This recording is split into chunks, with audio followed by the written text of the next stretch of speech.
August 10, 1943. General Dwight Eisenhower sat in his headquarters in Algiers reading the most damaging report he'd received since taking command of Allied forces in the Mediterranean. Two medical officers had submitted formal complaints about General George S. Patton. The complaints described incidents at two evacuation hospitals in Sicily. Patton had physically assaulted soldiers suffering from combat fatigue. He had slapped one across the face. He had pulled his pistol and threatened to shoot another. Eisenhower read the reports twice. Then he put his head in his hands. This wasn't a command decision. This was a crisis that could destroy both Patton and Eisenhower himself. Patton was Eisenhower's best combat general. He had just led 7th Army to victory in Sicily, covering 200 miles in 38 days and beating Montgomery to Messina. But Patton had also just committed acts that would horrify the American public if they became known. Striking enlisted men, threatening to execute soldiers in medical facilities, behavior that violated every standard of officer conduct. Eisenhower faced an impossible choice: fire Patton and lose the general who had just proven himself indispensable for future operations, or protect Patton and risk destroying his own career when the incidents inevitably became public. What happened next revealed Eisenhower's actual priorities. He didn't fire Patton. He tried to save him. He implemented a calculated strategy to protect the general he believed was essential to winning the war. And for 3 months, it worked. Eisenhower managed the crisis, contained the damage, and kept Patton in command. He succeeded despite his own moral reservations about Patton's actions. He succeeded despite pressure from medical officers who demanded Patton's removal. He succeeded until American reporters discovered the story. And then everything Eisenhower had carefully constructed collapsed in 72 hours.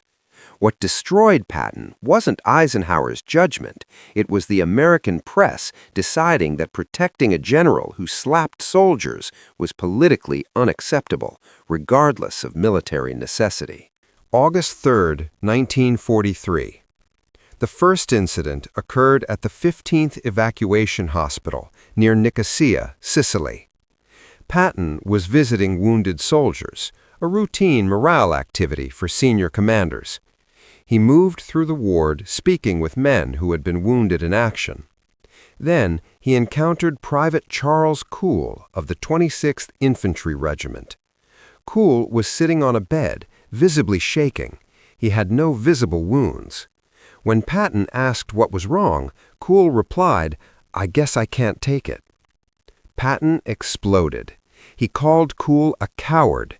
He slapped him across the face with his gloves. He ordered the soldier removed from the hospital, shouting that he wouldn't have cowards in the same facility as brave men who had been wounded in combat. Medical officers were shocked. Cool was suffering from severe combat fatigue after weeks of continuous action. He had chronic dysentery and a fever of 102 degrees. He was legitimately ill, not malingering. But Patton had already moved on to the next ward. August 10th, 7 days later. The second incident occurred at the 93rd Evacuation Hospital near Sant'Agata. Again, Patton was visiting wounded. Again, he encountered a soldier with no visible wounds. Private Paul Bennett of the 17th Field Artillery had been admitted for psychoneurosis anxiety state after his unit came under heavy German artillery fire. When Patton asked what was wrong, Bennett replied that it was his nerves. He couldn't stand the shelling anymore. Patton's reaction was more violent than the first incident. He slapped Bennett twice. He pulled his ivory-handled pistol and waved it in Bennett's face, shouting that he should shoot him for cowardice. Medical staff had to physically intervene to prevent further violence. This time, formal complaints were filed immediately. Two medical officers, Lieutenant Colonel Perrin Long and Colonel Donald Currier, documented the incidents and submitted reports through medical channels to Eisenhower's headquarters. Eisenhower received the reports on August 16th. He read them in his office in Algiers with his chief of staff, Major General Walter Bedell Smith. Smith's advice was immediate: fire Patton. The incidents were indefensible. If they became public, the political damage would be catastrophic. Better to remove Patton now and control the narrative than wait for reporters to discover it. Eisenhower disagreed. He told Smith that Patton was too valuable to lose. Seventh Army had just completed the most successful American operation of the war. German commanders feared Patton more than any other Allied general. The invasion of mainland Italy was being planned, and future operations would require commanders with Patton's aggressive instincts. But Eisenhower understood the moral dimension. What Patton had done was wrong. It violated military law. It contradicted everything the American military claimed to stand for about treating soldiers with dignity. Eisenhower's solution revealed his priorities. He would reprimand Patton severely. He would require Patton to apologize to the soldiers, the medical staff, and every division in Seventh Army, but he would not fire him. The calculation was brutally pragmatic. Eisenhower needed Patton's military capability more than he needed to punish Patton's moral failure. On August 17th, Eisenhower wrote Patton a letter that remains one of the most severe reprimands ever delivered to a senior American officer. Eisenhower wrote that Patton's conduct was despicable and had potentially subjected him to court-martial.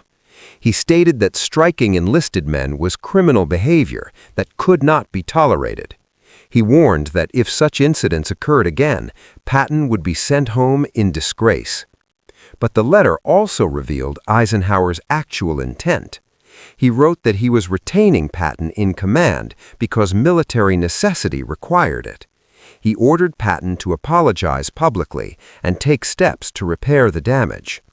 The letter concluded, "I assure you that conduct such as yours will not be tolerated in this theater, no matter who the offender may be." It was a devastating reprimand, but it was also protection. Eisenhower was documenting that he had taken action while simultaneously keeping Patton in command. Eisenhower's strategy for managing the Patton crisis had three components. First, force Patton to apologize extensively and publicly. This would demonstrate that action had been taken while allowing Patton to remain in command. Second, restrict information about the incidents to military channels. No public announcement, no press releases. Handle it as an internal disciplinary matter. Third, appeal to reporters' patriotism to keep the story quiet if they discovered it. The first component was executed immediately. Eisenhower ordered Patton to apologize to Private Cool, Private Bennett, the medical staff at both hospitals, and every division in Seventh Army. Patton complied, though with obvious reluctance. He visited both soldiers and apologized. He met with medical officers and acknowledged his behavior was inappropriate. Then he traveled to every division headquarters and delivered public apologies to assembled troops. The apologies were humiliating for Patton. Officers who witnessed them described Patton as clearly uncomfortable, speaking in a subdued tone, completely unlike his usual aggressive command presence. But the apologies served Eisenhower's purpose. They demonstrated that Patton had been punished. If the incidents became public, Eisenhower could point to extensive corrective action already taken. The second component was more problematic. Several dozen people knew about the incidents: medical staff, division commanders, soldiers who had witnessed the apologies. The story was spreading through Seventh Army. Eisenhower's staff worked to limit the damage. Officers who knew about the incidents were reminded that operational security required discretion. Medical reports were classified. No official acknowledgement of the incidents was made. For 3 months, it worked. The story remained confined to military personnel. No press coverage appeared. Eisenhower had successfully contained a scandal that could have destroyed Patton's career. But Eisenhower knew the situation was fragile. American war correspondents were embedded with military units throughout Sicily. Sooner or later, one of them would hear the story. The third component of Eisenhower's strategy was preparing for that eventuality. In November 1943, 3 American correspondents approached Eisenhower's headquarters with questions about incidents involving Patton and soldiers in hospitals. They had heard rumors. They wanted confirmation. Eisenhower met with them personally. The correspondents were DeMary Bess of the Saturday Evening Post, Merrill Mueller of NBC, and Quentin Reynolds of Collier's. Eisenhower's approach was direct. He confirmed the incidents had occurred. He described the action he had taken: severe reprimand, required apologies, close monitoring of Patton's conduct. Then he made his appeal. Eisenhower told the reporters that Patton was essential to winning the war. German commanders feared him. Future operations required his aggressive leadership. If the story was published, Patton would have to be sent home. That would aid the enemy and cost American lives. Eisenhower asked the reporters to kill the story for the good of the country. The correspondents agreed. All 3 filed the story, but requested their editors not publish. For military reasons, for patriotic reasons, to protect operations that would save American lives. The editors complied. The story was killed.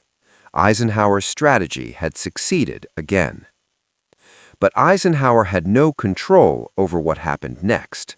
November 21, 1943. Drew Pearson was the most influential columnist in America. His Washington Merry-Go-Round column appeared in hundreds of newspapers and reached millions of readers.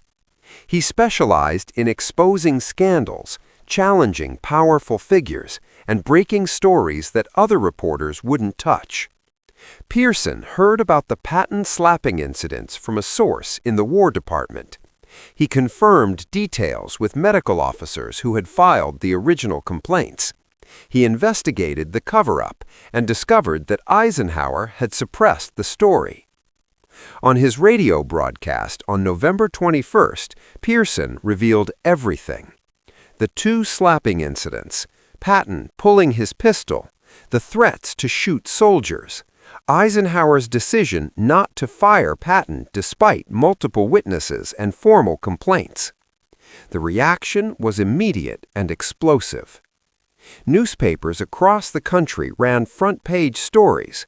Patton slaps soldier became the biggest military scandal of the war to that point. Editorial boards condemned Patton's behavior. Veterans organizations demanded his removal from command. Most importantly, Congress erupted. Senators and representatives demanded explanations. How could a general physically assault enlisted men and remain in command? Why had Eisenhower covered up the incidents? What message did this send about military discipline and the treatment of soldiers?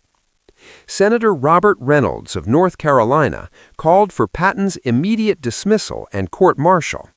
Senator Edwin Johnson of Colorado stated that Patton's behavior was beneath contempt. Representative John Rankin of Mississippi demanded Eisenhower explain why Patton hadn't been fired. The War Department was flooded with letters and telegrams. Mothers wrote that they wouldn't send their sons to war if generals could abuse them without consequences. Veterans wrote that Patton had disgraced the uniform. Civic organizations passed resolutions condemning Patton and Eisenhower. The political pressure on the War Department became overwhelming.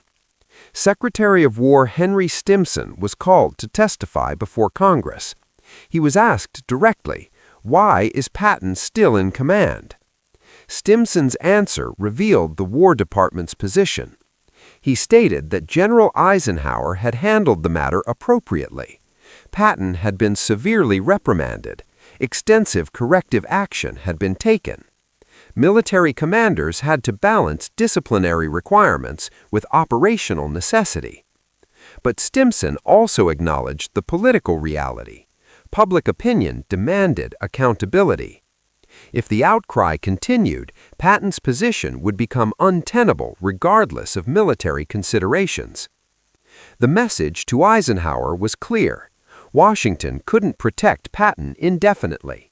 The political cost was too high. Unless public opinion shifted, Patton would have to be sacrificed.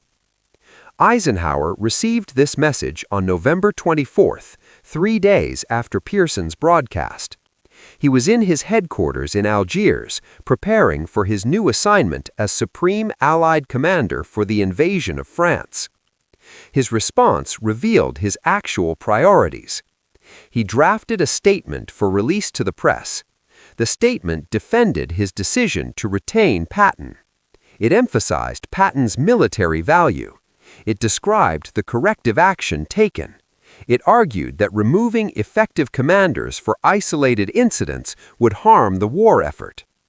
The statement concluded, General Patton has apologized for his behavior and has taken steps to ensure such incidents do not recur. I am satisfied that he can continue to serve effectively. Eisenhower sent the draft to General George Marshall, Army Chief of Staff, for approval.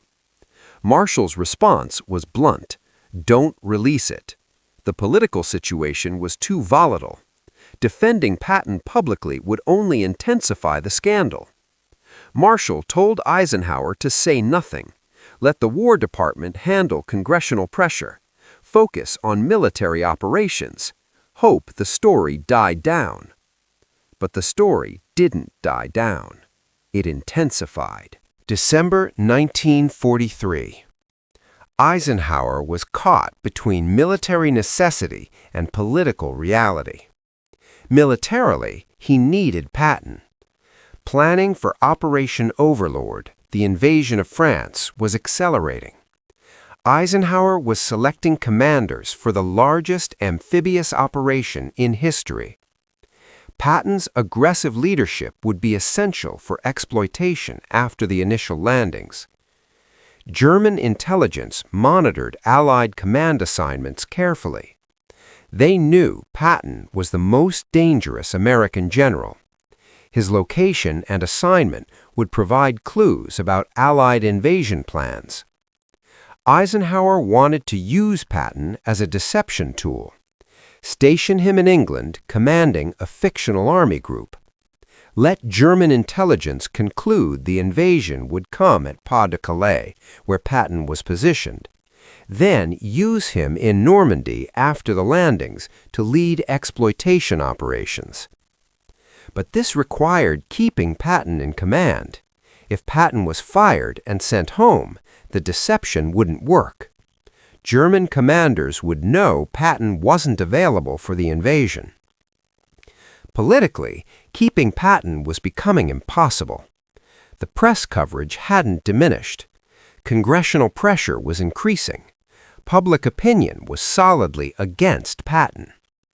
New revelations made things worse. Additional details about the incidents emerged. Medical testimony described Patton's violent behavior in graphic terms. Soldiers who had witnessed the apologies described Patton as unrepentant, going through the motions without genuine remorse. Most damagingly, Patton's own statements to subordinates were leaked to the press. He had told officers that combat fatigue was cowardice, that soldiers claiming psychological wounds were malingerers who should be shot, that strict discipline required harsh treatment of weakness. These statements contradicted the narrative that Patton had learned from the incidents. They suggested he still believed his behavior was justified. Public opinion hardened further. Editorials that had been measured became harsh. The New York Times wrote that Patton has demonstrated unfitness for command of American soldiers. The Washington Post stated that no military consideration justifies retaining a general who brutalizes enlisted men. Eisenhower's mail reflected the shift. Early letters had been mixed, with some supporting Patton's retention for military reasons. By late December, letters were overwhelmingly negative. Parents wrote that they would not accept their sons being commanded by a general who physically assaulted soldiers. The political pressure reached a breaking point in early January 1944. A delegation of senators met with Secretary Stimson and demanded Patton's removal. They stated that continued congressional support for military appropriations required accountability. Patton had to be fired. Stimson conveyed this message to Marshall. Marshall conveyed it to Eisenhower. The message was unambiguous. The political cost of keeping Patton now exceeded the military value. Eisenhower's response revealed his desperation to save Patton. He proposed a compromise. Remove Patton from 7th Army Command, but keep him in England for deception purposes. Use him for overlord deception and eventual combat command, after the Normandy invasion, when public attention had shifted. This would satisfy political demands for accountability while preserving Patton's availability for future operations. It would allow Eisenhower to use Patton for overlord deception and eventual combat command. Marshall presented this compromise to Stimson.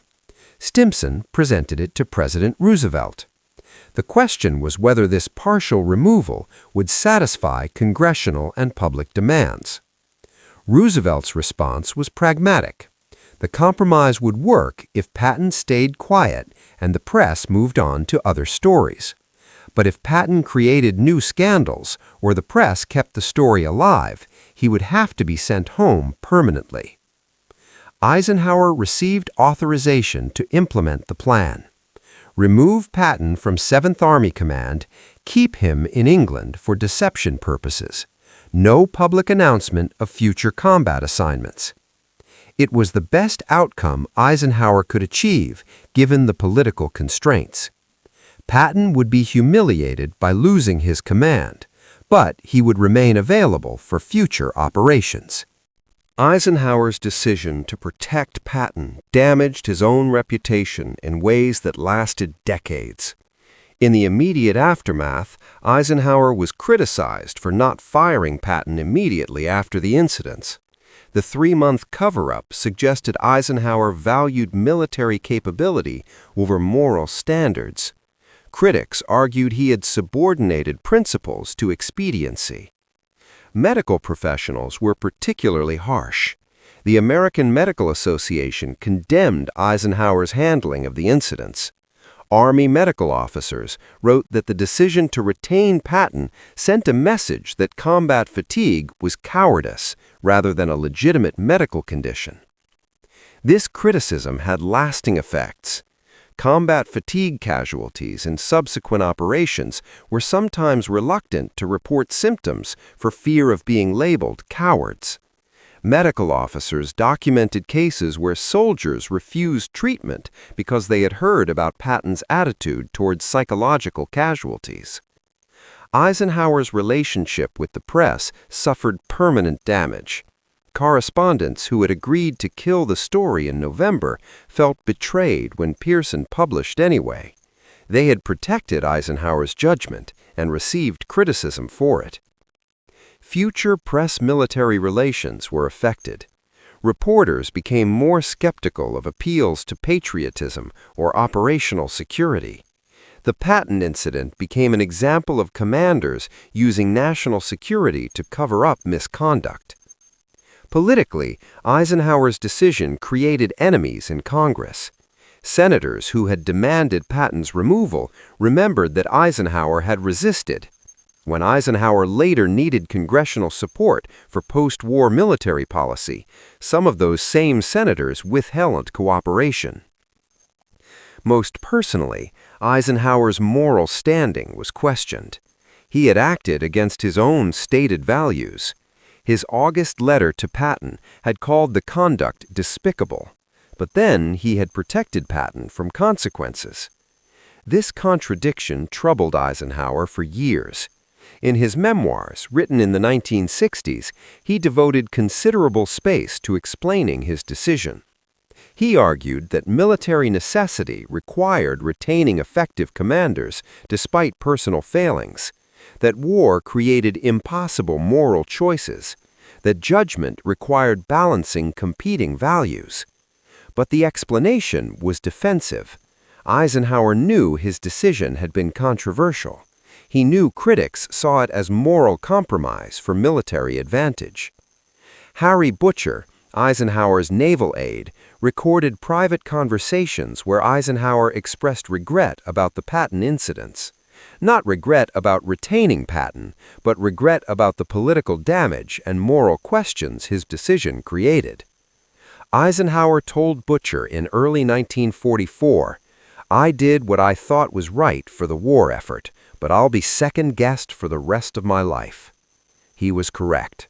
History vindicated Eisenhower's judgment about Patton's military value, even if it never resolved the moral questions. In June 1944, Patton's Phantom Army Group contributed to the Overlord deception. German intelligence monitored Patton's location in southeast England.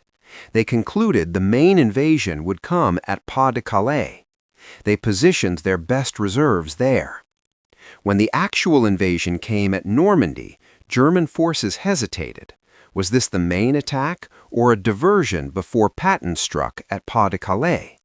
Critical panzer divisions remained near Pas-de-Calais for weeks, waiting for Patton. The deception worked, partly because German commanders believed the Allies wouldn't waste their best general on a secondary operation. Wherever Patton was, that's where the main attack would come. This wouldn't have worked if Patton had been sent home in disgrace in late 1943. The deception required German intelligence to believe Patton was still available for combat operations. August 1944. Patton finally received a combat command. Third Army became operational in France and immediately proved Eisenhower's assessment of Patton's capability. In the first 2 weeks of August, Third Army covered more ground than any Allied force had managed in 2 months of Normandy fighting. Patton's divisions raced through Brittany, then swung east toward Paris. German defensive positions that had held for weeks collapsed as Third Army appeared behind them. German commanders' after-action reports described Third Army operations with professional alarm. Field Marshal Gunther von Kluge sent increasingly desperate messages to Berlin, describing how Patton's forces were everywhere simultaneously, moving faster than German intelligence could track. The Falaise Pocket encirclement in mid-August trapped hundreds of thousands of German soldiers. Third Army's northern thrust closed the pocket from the south, while Canadian and Polish forces pushed from the north. German losses were catastrophic. Over 50,000 captured, perhaps 10,000 killed, most tanks and artillery destroyed. By the end of August, German forces in France were shattered. Third Army had advanced further and faster than any army in the European theater. Patton had proven himself exactly what Eisenhower believed, the most effective exploitation commander in the Allied forces. December 1944. The Battle of the Bulge validated Eisenhower's judgment again. When German forces launched their surprise offensive through the Ardennes, Eisenhower called an emergency meeting at Verdun. He asked his commanders how quickly they could counterattack. Most talked about weeks of preparation. Patton said 48 hours. He could attack in 2 days with 3 divisions. Other generals thought he was grandstanding. You couldn't turn an army 90 degrees and attack on a completely different axis in 48 hours. The logistics alone would take weeks. Patton did it. Third Army pivoted north. Over 250,000 men and tens of thousands of vehicles in winter conditions. The relief of Bastogne came on December 26th. The German offensive was stopped. After the war, Allied intelligence interrogated German generals extensively. They were asked which Allied commanders they feared most. The answers were remarkably consistent: Patton. Field Marshal Gerd von Rundstedt said Patton was the Allied general they most feared. General Fritz Bayerlein stated Patton was the only Allied commander who had the instincts of a German panzer leader. These assessments validated Eisenhower's calculation. Patton was militarily invaluable. His aggressive instincts, rapid decision-making, and exploitation warfare capability were unmatched among Allied commanders. Without Patton, the breakout from Normandy would have been slower. The encirclement at Falaise might not have succeeded. The Battle of the Bulge would have lasted longer and cost more casualties. Eisenhower had been right that the war effort needed Patton. The question was whether military necessity justified protecting a general who committed acts that violated basic standards of conduct. 70 years after the slapping incidents, historians still debate whether Eisenhower made the right decision. The argument for Eisenhower's choice is straightforward. Patton won battles. He saved lives by ending campaigns faster. His aggressive leadership shortened the war. Military commanders have a duty to use the most effective tools available. Personal misconduct that doesn't affect operational capability shouldn't disqualify a commander during wartime. The argument against is equally clear. Patton assaulted enlisted men. He threatened to execute soldiers for seeking medical treatment.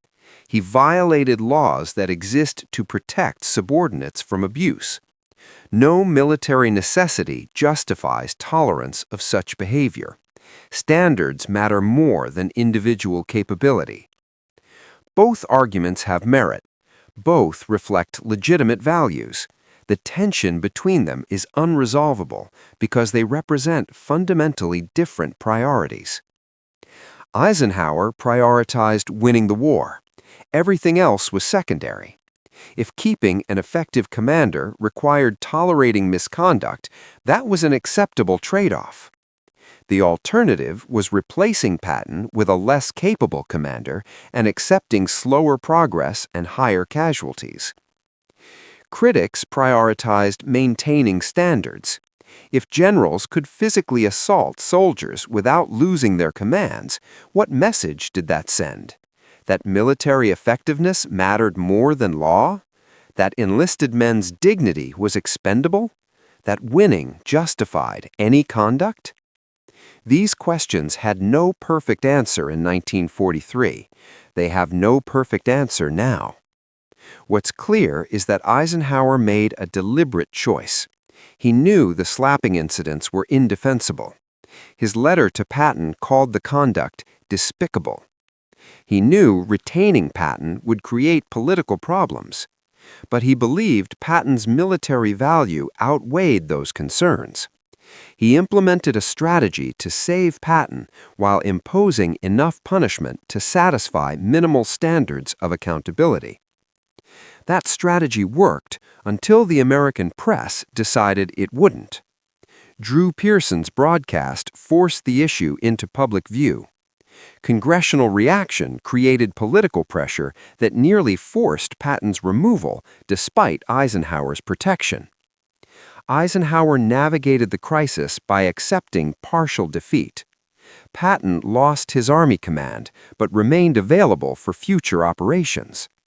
It wasn't the outcome Eisenhower wanted, but it preserved the essential capability while satisfying political demands for accountability. The cost was damage to Eisenhower's own reputation. He was criticized for covering up misconduct, for valuing military effectiveness over moral standards, for sacrificing principles to expediency. These criticisms followed Eisenhower through his presidency and beyond. When he wrote his memoirs in the 1960s, he spent considerable effort defending his decision. He argued that war requires impossible choices, that commanders must balance competing values, that judgment means accepting imperfect solutions.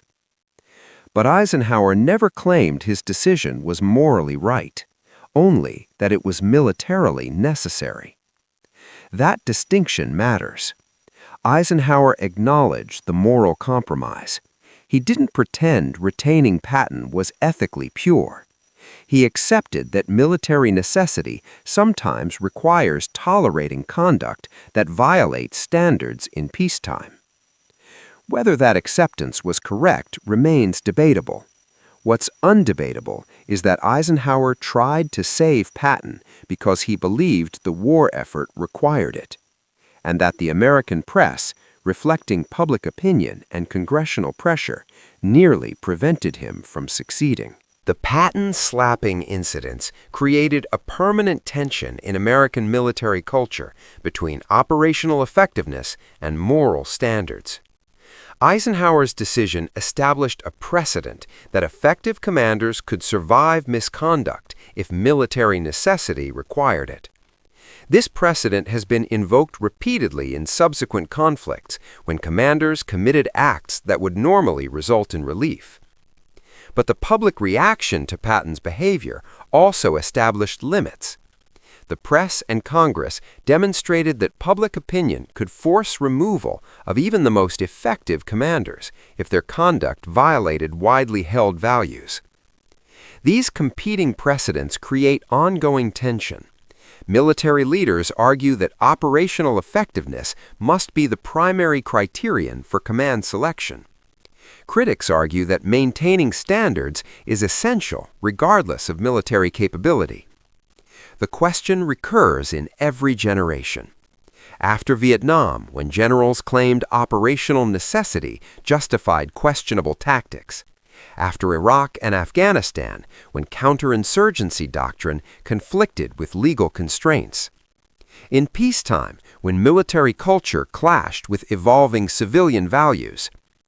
Each time, the Patton precedent is cited, sometimes to justify retaining effective commanders despite misconduct, sometimes to argue that effectiveness doesn't justify violating standards. Eisenhower's legacy is that he navigated an impossible situation by prioritizing military necessity while accepting political and moral costs. He saved Patton because he believed the war effort required it. He accepted criticism for that decision. He lived with the moral questions it raised. Whether he was right depends on which values you prioritize: military victory or moral standards, operational effectiveness or legal compliance, winning wars or maintaining principles. Eisenhower chose victory. The American press, reflecting public opinion, demanded he also maintain standards. The compromise satisfied neither completely, but allowed both values to be partially preserved. That uncomfortable compromise defines coalition warfare, democratic military institutions, and the eternal tension between what commanders believe is militarily necessary and what democratic societies will politically tolerate. Eisenhower wanted to save Patton. He believed it was essential to winning the war. He implemented a strategy to protect Patton while maintaining minimal accountability. The press wouldn't let him, not completely. They forced a compromise that damaged both Patton and Eisenhower while partially preserving both their careers. In the end, Eisenhower succeeded in keeping Patton available for the operations that proved his military value, but he paid a price in political capital and moral standing that lasted the rest of his life. The lesson? Military necessity and moral standards both matter. Sometimes they conflict. When they do, there are no perfect answers, only difficult choices and permanent consequences.